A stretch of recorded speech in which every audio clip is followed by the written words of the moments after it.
After watching the Arc Raiders release date trailer, many players, including myself, were highly disappointed by the outcome, especially those of us who thought this game was getting shadow dropped during Summer Game Fest 2025.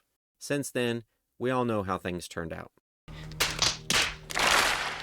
However, after letting some time pass and getting over my disappointment, I started analyzing the release date trailer in more detail, replaying specific sections, pondering over the words I was hearing, the images I was seeing, the world they were trying to reveal to us. And that's when I realized something. I think Embark Studios has been quietly building Speranza to be a fully interactive, free-roaming underground hub. And in this video, I'm going to show you the reasons why I believe that statement is true. So let's get into it. Now, you're probably wondering why an openly traversable base of operations matters in the first place. And the answer to that is quite simple: immersion. During Tech Test 2, when players launched on a raid to the surface, everything they observed and interacted with immersed them into the world of Arc Raiders. From the weather effects to the incredible sound design, all of it made you feel you were truly a raider tasked with scavenging the surface of a future desolated Earth alongside patrolling Arc machines and other raiders potentially around any corner. But then, after a successful extraction, players returned home with an abundance of loot, only to be greeted with a lobby that pulls the plug on immersion by reducing the bustling city of Speranza down to menu screens separated by tabs. With such a stark contrast between the two areas, I thought to myself, is this really what Embark had in mind? Creating an immersive, post-apocalyptic sci-fi world above ground, only to pull you away from it every time you returned home? I find that hard to believe. With that being said, I'm going to play the release date trailer for Arc Raiders again, and even though this is not actual gameplay, notice how much time and attention is spent showing you how interconnected both of these worlds are.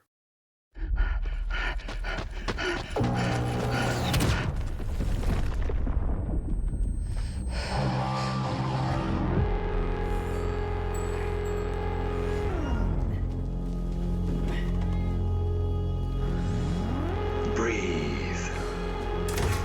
Let your body settle into a slower rhythm. Clear your mind of all distractions. You don't have to walk this path alone.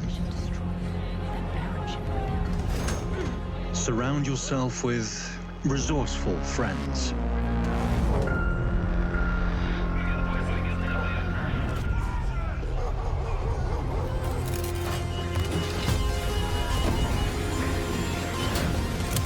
Here, you are in control.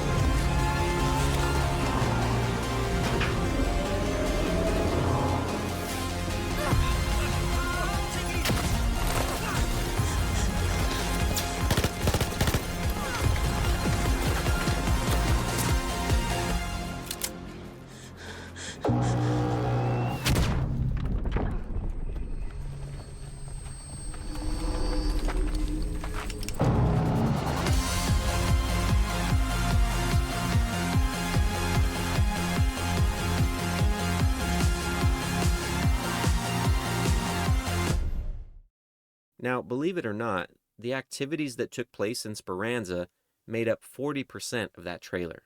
This kind of makes you wonder, why go through all that effort to create a secondary world that you will never actually get to fully explore? By contrast, the other 60% of that trailer highlighted plenty of topside features that have already been implemented into the game, including locations, weapons and gadgets, and even Arc enemies. Surely there is more to Speranza than just menu screens, right? If that alone is not convincing enough for you, let's add to the evidence pile a little bit more. Here's a clip from Tech Test 2 that automatically played once you created your character. Again, notice the effort that has gone into making Speranza feel immersive.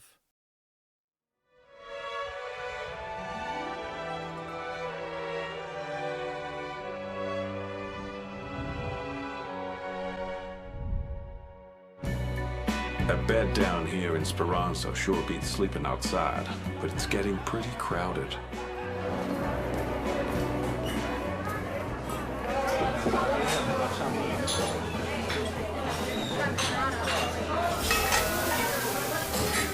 Up topside, clean hands don't get the work done. That's why I stay down here. Everything has a price, and it's always higher than you think. 1,358 days to make a beautiful... Raiders may not follow orders, but they'll follow a bounty if it's high enough.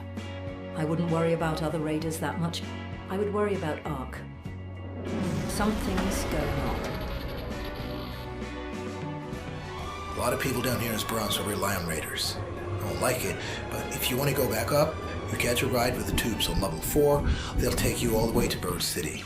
Okay, here we are. This room is the best I can do for you now.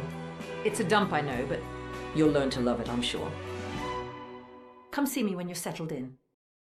Did you get a sense of how alive Speranza felt?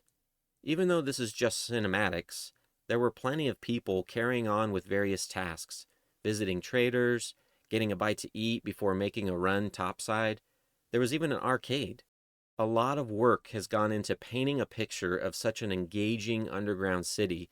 It really seems logical that Speranza is being designed to be openly explored and used as a hub for crafting, trading, dining, connecting with other raiders, and gearing up before returning back to the surface. To help you visualize this a little bit better, take the Cycle Frontier as an example.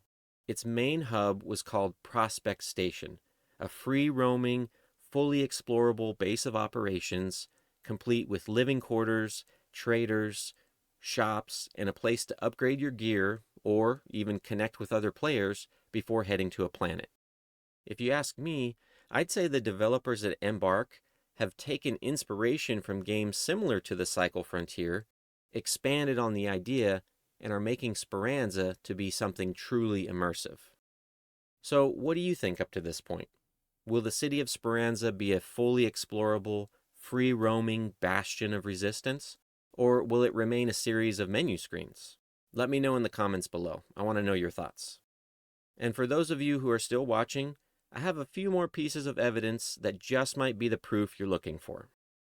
On the Arc Raiders Discord, under the Game Announcements channel, there was an update from one of the developers, along with a behind-the-scenes video. The message came from Sprinkles, one of the combat designers for Arc Raiders, and although the majority of this post centered around changes to weapons and shields, there were a few points that caught my attention. If you look all the way down at the bottom, notice what he says. We've got even more we're excited to show you at launch.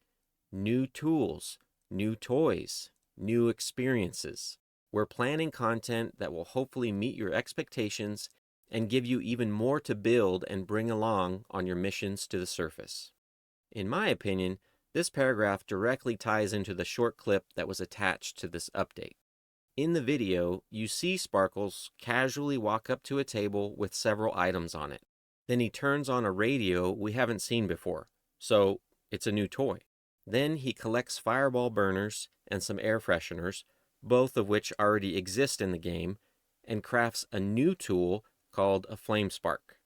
Now think about it. In Tech Test 2, we already had our own workshop menu screen for crafting items. So why create additional game assets like a table and a radio unless you plan on implementing them into the game? I think this is part of the new experiences he was talking about, giving us a way to immerse ourselves even further into the world of Arc Raiders.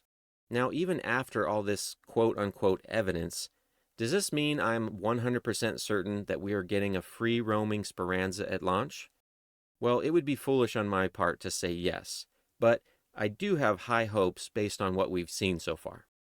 In fact, there's even more features that I think will be coming to the game that I'd like to tell you about, but we'll save that for the next video.